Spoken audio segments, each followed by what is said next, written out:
సమాజంలో దోపిడీ వ్యవస్థని లేదా కరీంనగర్ లేదా వరంగల్ ఆ ప్రాంతంలో జరుగుతున్న భూస్వాముల వ్యవస్థని కల్లారా చూసి విని దాన్ని తుపాకీ ద్వారా సాధించాలనుకున్న మీరు వెళ్ళిన తర్వాత మీరు అనుకున్న సిద్ధాంతాలు అని దారిలోకి వచ్చాయి, దానికి ఒక సరైన పద్ధతిలో వెళ్తారని భావించారు ఎప్పుడైనా?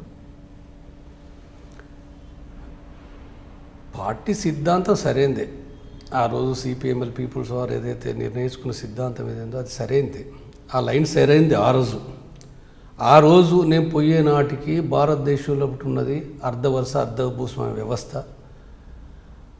ఆ వ్యవస్థ ప్రకారంగా సిపిఎంఎల్ పీపుల్స్ వార్ లైన్ ఏదైతుందో దీర్ఘకాలిక ప్రజాయుద్ధ పంత అనేది అది సరైనది కాబట్టి దాన్ని ఆచరించింది కాబట్టి భారతదేశంలో ఎన్ని ఎంఎల్ పార్టీలు ఎన్ని నక్సలైట్ పార్టీలు ఉన్నప్పటికీ సిపిఎంఎల్ పీపుల్స్ వారు అసలు ఒకరోజు జగిత్యాల లోపట లేదా వరంగల్ లోపట ఎక్కడ ఏదో ఒక ప్రాంతం లోపట ప్రారంభించిన ఉద్యమం అది మొత్తం తెలంగాణ కాదు, ఆంధ్ర రాష్ట్రం మొత్తానికి, ఆంధ్ర రాష్ట్రం కాదు, అది కర్ణాటక కావచ్చు, తమిళనాడు కావచ్చు, బెంగాల్ కావచ్చు, వివిధ రాష్ట్రాలకు అది విస్తరించడానికి కారణం ఆ రోజు ఆ లైన్ను కరెక్ట్గా అది అమలు చేసింది కాబట్టి, ఆచరించింది కాబట్టి ఆ పార్టీ విస్తరించింది. అది ఆ రోజు పీపుల్స్ సంబంధించిన దాంట్లో ఆచరణ సంబంధించిన కొన్ని పొరపాట్లు లేవంటే ఉన్నాయి. ఆ రోజు కూడా కొన్ని పొరపాటు చేసింది, చేయలేదని ఏం లేదు. అది ముఖ్యంగా పంచాయతీల విషయంలో కావచ్చు లేదా మిత్రవర్గంతో వ్యవహరించే దాంట్లో కూడా కొన్ని మిస్టేక్స్ చేసింది.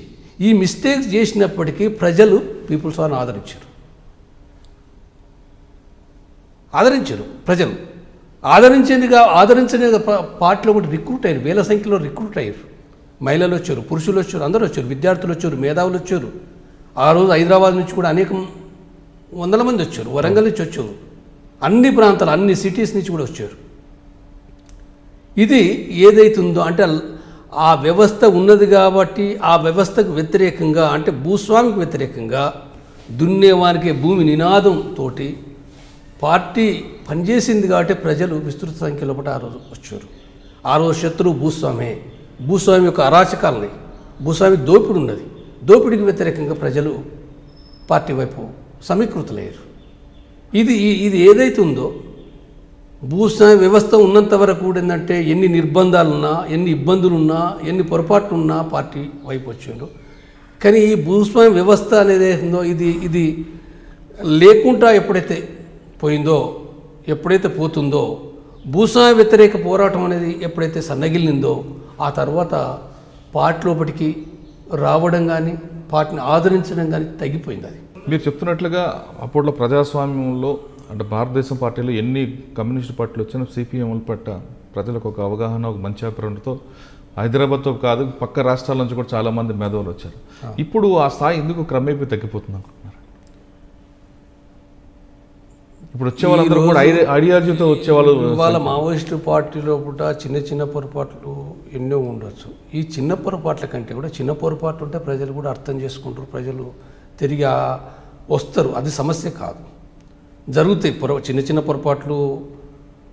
ఆ రోజు అంటే చైనా కమ్యూనిస్ట్ పార్టీలో జరిగినాయి, రష్యన్ లెనిన్ ఉన్న పార్టీలో జరిగినాయి, ఎక్కడైనా జరుగుతాయి.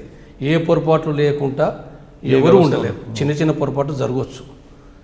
చిన్న పొరపాట్లు వేరు, పెద్ద పొరపాట్లు వేరు. పెద్ద పొరపాట్లు అంటే ముఖ్యమైనది ఇవాళ సమస్య, ఇవాళ వ్యవస్థను అర్థం చేసుకొని ఇవాళ వ్యవస్థ పెట్టుబడిదారు వ్యవస్థ, ఇది భూస్వామ్య వ్యవస్థ కాదు. ఇది ఇవాళ భూస్వామ్య వ్యవస్థగా ఇవాళ లేదు.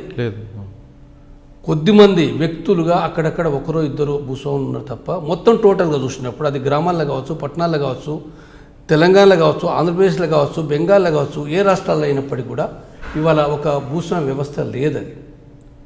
కొద్దిమంది ఉన్నారు. ఇవాళ డామినేట్ ఫోర్స్గా ఆధిపత్య శక్తిగా పెట్టుబడిదారి వర్గం ఉంది. ఇవాళ ఆ పెట్టుబడిదారి వర్గమే మొత్తం సమాజాన్ని నియంత్రిస్తుంది. ఈ పరిస్థితిలో పెట్టుబడిదారి వర్గానికి వ్యతిరేకంగా మావోయిస్ట్ పార్టీ పోరాడితే ప్రజలు తప్పనిసరిగా ఆదరిస్తారు. ఇవాళ రైతులు ఎదుర్కొనే సమస్య ఏంటిది? ఇవాళ భూస్వామ్యంతో ఉన్న సమస్య కాదు. ఒకప్పుడు భూస్వామ్యంతో సమస్య ఎదుర్కొన్నారు. ఆ రోజు రైతులు వచ్చారు, పార్టీ వైపు నిలబడ్డారు. ఇవాళ రైతుల సమస్యలు ఎవరు పరిష్కరిస్తుండ్రు? రైతులు ఎవరు ఆర్గనైజ్ చేస్తుండ్రు?